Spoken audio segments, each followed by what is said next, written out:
Farnborough Airshow hosted an airline leaders debate sponsored by Pratt Whitney and featuring the Director General of IATA and former British Airways CEO Willie Walsh and the President of Emirates Airlines Sir Tim Clark. We caught up with them and Pratt Whitney's Chief Sustainability Officer Webb after the session. Well, aviation in Europe at least is hitting the headlines again for a lot of the wrong reasons, with disruption and so on, and of course the sustainability issue for the environment. Willie, welcome. Disruption, the challenges of flying anywhere at the moment. What's gone wrong? Well, the headlines aren't pretty. I think we've got to acknowledge that, and I think a lot of people are experiencing disruption. Not everybody. It's not every airport, it's not every airline, it's not every day of the week, but it is disappointing to see it, principally because airports in the main haven't been ready for the recovery. Now, to be a little bit fair to them, the recovery is stronger than most people had expected. It is accelerating, which is good news for the industry, but disappointing that customers are experiencing the disruptions that they have been. If this continues beyond the summer, there will be no excuse for that. I think we've had plenty of evidence now of what needs to be done. I think airlines and airports are adapting, so I fully expect to have a busy, maybe challenging summer, but things should improve as we go through the rest of the year. I've been in this business a long time, and I've seen so many interventions, interdictions, both regionally, globally, etc. And we can name many of those.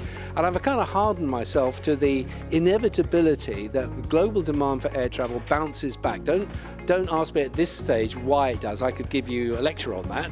But the fact is, the resilience of demand is always there. So whether it be 9/11, whether it be the financial crisis of 8/9, we saw a bounce back. I saw no reason why, even with the pandemic being the worst of all of these, why the same logic wouldn't apply to demand post its conclusion. Also, because of the things I said with regard to the robustness of global demand, if you bang people up for 2 years, you suppress demand to the level it is, it will come back at you. And for me, this was absolutely obvious. Why others didn't share that view, I have no idea, but we walked the talk and prepared ourselves for it, both in terms of fleet, crewing, and even though we carried surplus capacity in terms of the human resource to meet that, when they were called up, they were ready. And that's what I thought would be everybody else would be doing, but clearly they weren't. And so we find ourselves at Heathrow and other places with that problem. Now, later this year, of course, we are going to see the ICAO Summit, where the 2050 targets of zero emissions are going to be up. How is the airline industry responding? With fingers are still pointed at us for being a major polluter, but what are we doing about that? I think we have to acknowledge that while our contribution to man-made CO2 is low today, as other industries decarbonise, the contribution from aviation will increase, and that really is the challenge.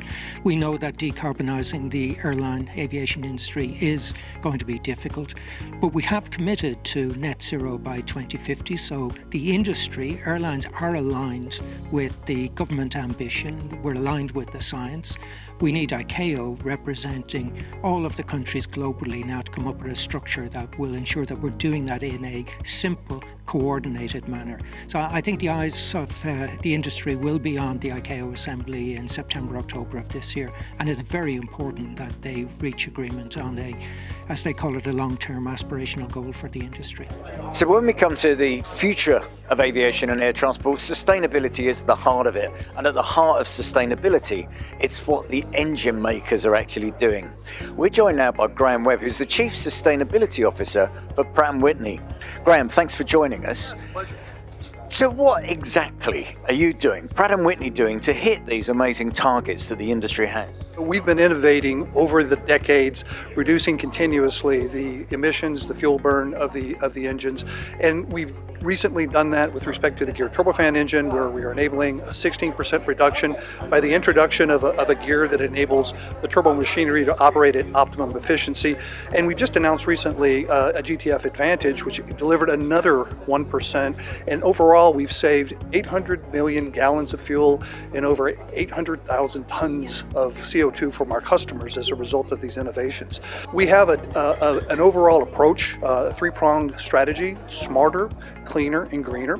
The smarter is the technology piece. And so we're working the technologies to improve the efficiency of the core, going to higher pressure ratios and temperatures, while at the same time continuing to leverage the advantage that we have inherently in the turbofan architecture, going to larger fan diameters, increasing the bypass ratios that will make that engine even more fuel efficient than it is today.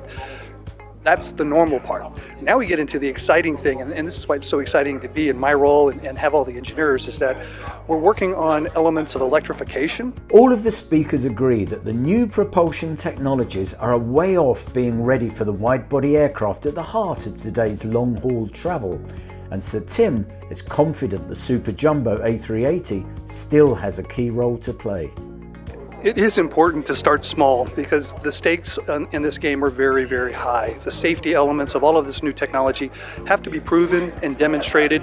And then as we get that technology to the maturity level that's required, we will of course scale that up to larger size aircraft. But it's going to take time, and we have to develop these engines, we have to prove and certify that they're safe, and then be able to take them to the higher levels that are required for large wide bodies. We are actually going through a complete rejuvenation of the fleet now because of the uncertainties that we have. You just mentioned one of them.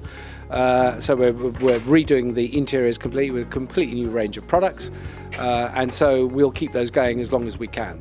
As far as the others, we have the 7779 on order, but it's 5 years late. I'm not altogether sure if that is a firm date or not. It could be earlier with a bit of luck.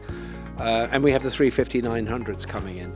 My concern is when we have this huge capacity hole where the 380 goes at the top end, albeit a quad, 519 seats, where do we go after that? Because demand will pick up. It'll recapture the pre-2019 levels, so that by 2035 or 2030, we could be at almost triple what we were carrying prior to the pandemic.